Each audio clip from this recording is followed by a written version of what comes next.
daawwattoota hordoftoonni hundi keessan bakka jirtanitti nageenyi keenya isin biraan dhufaa jiraatu akkasuma bakka jirtanitti nagaa bakka jiraatan bakka jiraatan bakka geessan isin jaa irratti dhimma waa'ee ijoollee keenya biyyarraa ta'e akkanatti baharaa keessatti dhumutti jirtu karaa isa dooniin garaan galtee nama 300 ol fixxee osoo Jibuuti irraa gara Yemen deemaa jirtu akkasuma ijoolleen hidhaa Suudi Arabiyaa keessatti akka malee dararamutti jirti.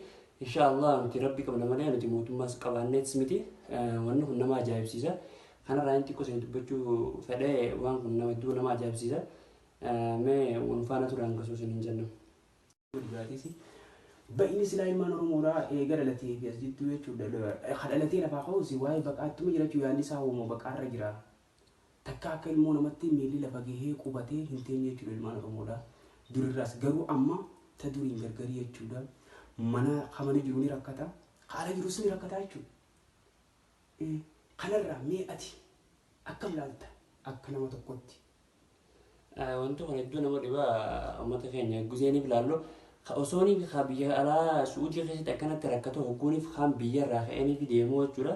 Nama ajaa'ibsa jechuudha wanti kun uummanni keenya akka waan ijaa'ina garreetti deemu hogguuniif dhalatee guddate maal jaanii kadhatan beekta gaafa yeroo uummanni keenya jechuudha. Hayyoonni keenya jechuudha. Haati keenya faan yaa rabbi ilma kiyya fuudhi Suudii naa geessi yaa rabbi ilma kiyya biyya alaa naa geessi maal jaanii kadhatan. Kun eebbisaan achiin eebbisaan tokko biyyarraa nu yaasutti jira jechuudha. Kun eebban jaamaa baleen biyya wanni kun haa dhaabbatu kun abaasa cobaasa biyyarraa nu baasiidha. Biyya teenya dhiibne biyya nama duunfa bu'aa nu qabdu biyyeen biyya ambaan nyaachuurra biyyeen biyya teenya osoo nu nyaattee hedduu takka desna jaa ani biyya ambaatiin jira dhammeeru kanaaf jechuudha. Osoo biyya tiyya galee hedduu sina biyya keessa yoontu jechuudha.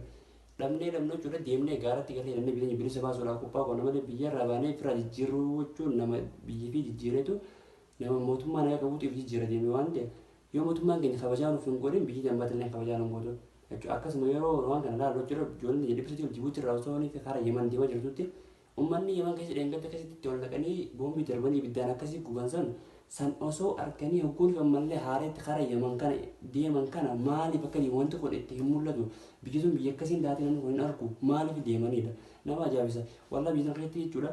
Sareetu irraa kabajaa qabachuun nurra saree kabajaa qaba saree ijoolleetti fuudhanii jechuudha raamaan saree san fuudhanii kararraa meeshaa jechuudha waan nuti kararraa meeshaa nuti immoo diina san kabajaa hin qabne dhugaa barbaaddan.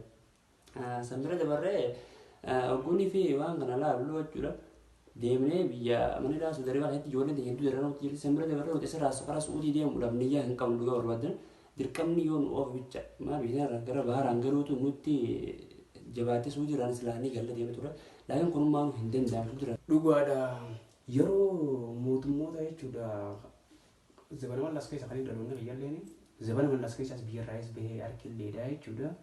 Akkasumatti yeroo Hayilamaariyaam keessattis harkeessi garuu haadha nuti silaa diinatti beekaa ture sanii hedduu saba Oromootiif illee jechuudha Itoophiyaadhaaf yoo Itoophiyaan akkana taate jaan maqaa Itoophiyummaa sanii jechuudha Oromummaadhaaf illee haduutu baatu maqaa Itoophiyummaa sanii hedduudha haduutu fiture jechuudha yoo xiqqishu mataan namni mana hidhaa keessa jechuudha biyya alaa keessatti seeraan ala jechuudha yoo dogongora badii qabaachuu baatan deefa dhaqqabee akka lammii isaa karaa biyya isaa galtu hedduu godhu ture jechuudha. Garuu har'aa kun waan ajaa'ibsa ta'a jechuudha. Mililikuu akkanan dareen jechuudha ilmaan Oromoo irratti as deebii salammee isaadha ilmaan Oromoodhaa akka dhabaaf bakka jirutti jechuudha. Biyya namaa keessa darbuudhaaf mirga qabu ni hidhamaasi. Keessa taa'uufis bakka hin qabu jechuudha. Dubbachuufis mirga hin qabu. Nama kadu'ee ol gartee miti akka Oromoo ibsanii miti. Kadu'ee gajjirra nuti. Jiraannee jireenya ilmi namaatti jiraatu sun jiraatu jiru. Ittiin jirru jechuudha. Ilmaan Oromoodhaa kan manatti hidhaan rakkachuu jiru. Kan ibiddaan gubame. Kan karaatti jechuudha lubbuun isaanii saaraa fi kanneen keessa jechuudha. Lubbuun isaanii dabraa jirtu. Kaan bishaanii nyaadhamaa, kaan foon isaa allaatti nyaadhamaa, kan nyaadhamu jiru, kan lammee isaa achi ziyaa kunoo. Kadhumee sobbalayyaa nama ta'e achi ziyaa kun yoomiyyullee taanaan jechuudha. Akka xiqqaatu.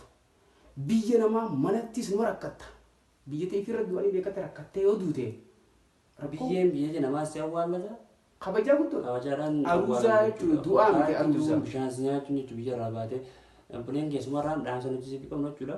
Warri biyyarraa baatan biyyarraa bahuudhaaf biitii san keessatti du'a biyya biitii sanis naa nyaattu malee baara san nyaatin garaan qurxummii san nyaatin dhagaa keessa duutanii baraan hin nyaadamina san gubbaa tarkaanfanne waa'ee warra sila itti gaafatamummaa lammiilee Itoophiyaadhaa warra biyya alaa jiranii sirratti gaafataman kana ambaasaadoroonni nuu miti jechuudha fakkeenyaaf akkuma ollaan gisee hojii jiraatan jechuudha ilmi abbaan ilmi fi yoonii fi inni kabajan godhanii fi ollaan kun waliin kabajin namni biraa kasaan ollaan tinitti fakkeenyaaf yoonii fi namni biraa ta'e waliin kabajan jechuudha abaloo akkas jedhanii fakkeenyaaf yoo ilaalla mootummaan biyya alaa tokko yoonii mootummaa itti jedhanii lammiileen isaa akkas ta'uu jirti yogguun fi inni osoo dhaga'uu simti akka lammiilee isaa waan lammiilee isaan ta'anitti isin mootummaan qabdammoo hin qabdanii if gallaa roonchuun maquma keessaniif maquma isaaniitiif jechuudha ilaaluu qaban osoonii nutuun ta'e maqaa isaaniitiif ilaaluu qaban namni biyyitii ambaatu isaan jechuutti jirti jechuudha mootummaan qabna jedhanii ambaasaadara ta'anii itti gaafatamaa lammiilee Itoophiyaa irraa ta'anii jechuudha warra biyya alaa jiraniif deebi'anii osoo haala lammiilee sana akkasii dhumuu jirtu akka nama gurraan qabne akka nama dhageenye zimjaan guddaa kana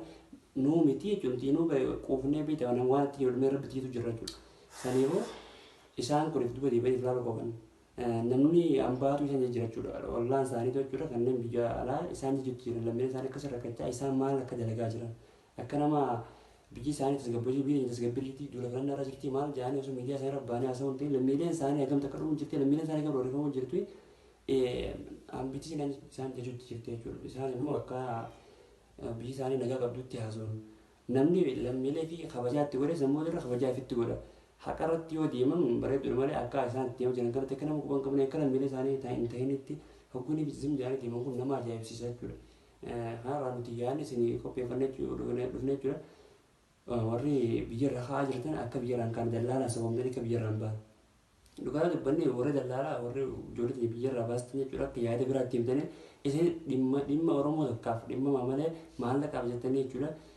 Jireenya keessanii fooyyessuuf jettanii isinis waa barbaadettanii jechuudha lammiilee keenya biyya irraa kaasanii akka hin baafne akka bishaan baaraatti dhoofne jechuudha asumarraa wayii laamnachuu waan bira akka walii laannuun hin qabu baay'een kiyya akkasuma viidiyoon laayik godhanii sheer godhanii nama bira hunda biraan ga'uu qabdanii warra feesbuukaa irraa ta'anii viidiyoon sheer godhuu qabdan dirqama jechuudha warri daldalaa warri biyya irraa baasan dhiiga keessanii warra akka biyya dhuu jiruun biyya irraa akka hin baane isinummaa dhorku qabdan malee biyya irraa futanii maallaqa keessanii irraa buufattanii gara bishaanitti erguun gara biyya hambaatti erguun isin hin fe'isu jechuudha. Dhugaa keetii Aleksis kan dubbiitee irratti dhugaadha namni jechuudha.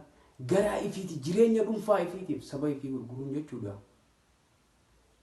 Yoom ijoollee tanaan isinirraan eegamu jechuudha. Oromoo taatee ilma Oromoo taatee jechuudha.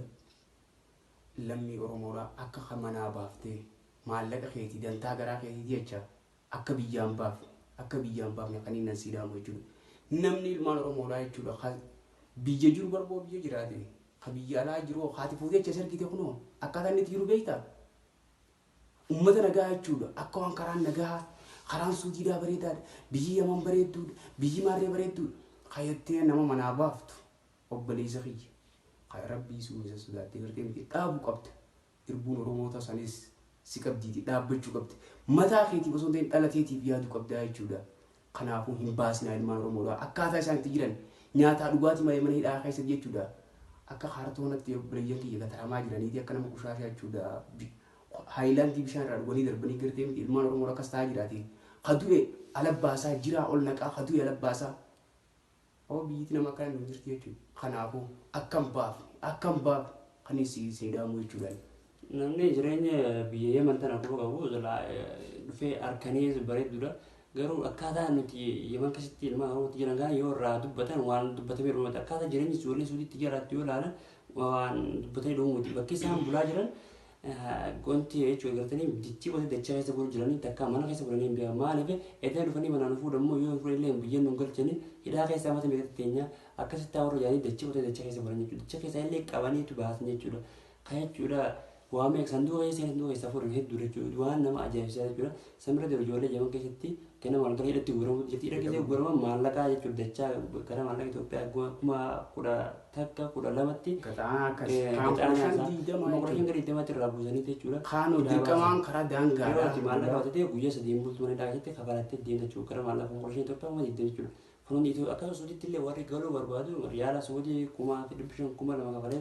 Karaa 50 Itoophiyaa kafalee jechuudha. Irra guddaa jechuudha. Kunuun dinoo jechuudha waan jireenya keenyaaf hin tahini. Mootummaan keenya mootummaan kun dhugaa barbaada mootummaan qabu nuti rabbi qabna rabbi itti jedhaa malee mootummaan itti jennu hin jiru jechuudha.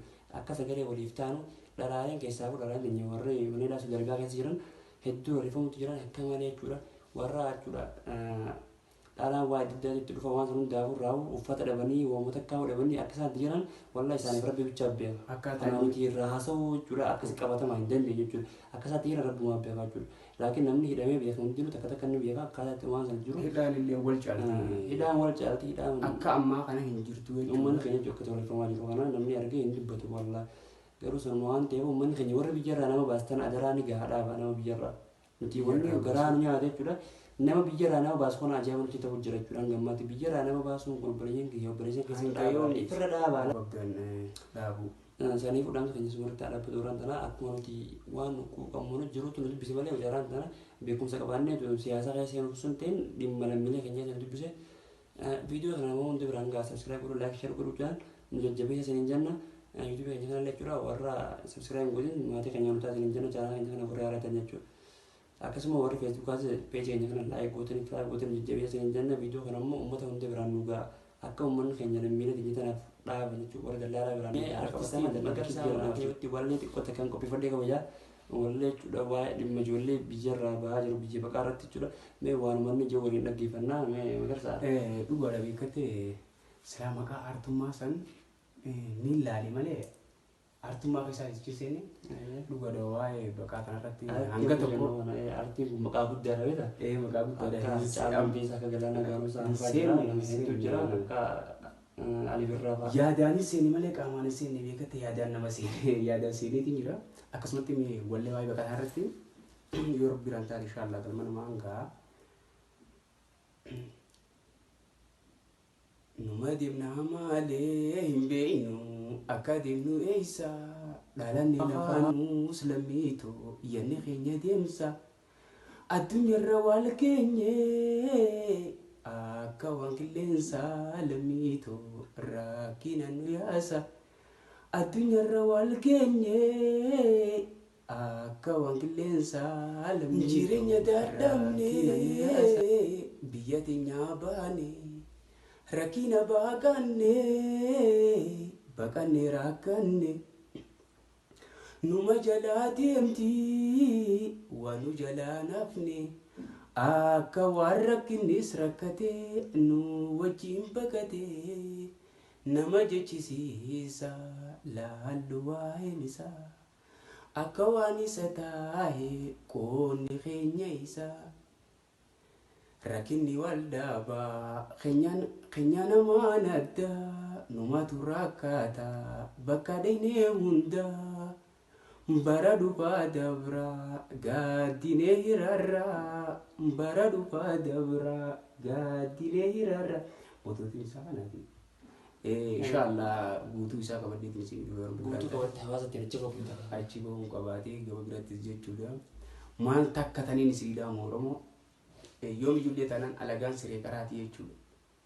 Siyala turtuu siyala jabti qaraan ni beeytanii xiqqoo yoo irra teessee xiqqoo nyaadhamnaan nu siyala cabaa jechuudha. Akkasii alagaan yeroo nu fayyadamuu malee faayidaa isaaniitiin malee tokkichi jaalalaa fi seenaa warri alagatti hirkattanii Oromoo miidhan guututti seenaan akka isin gaafatu beekuu qabdan.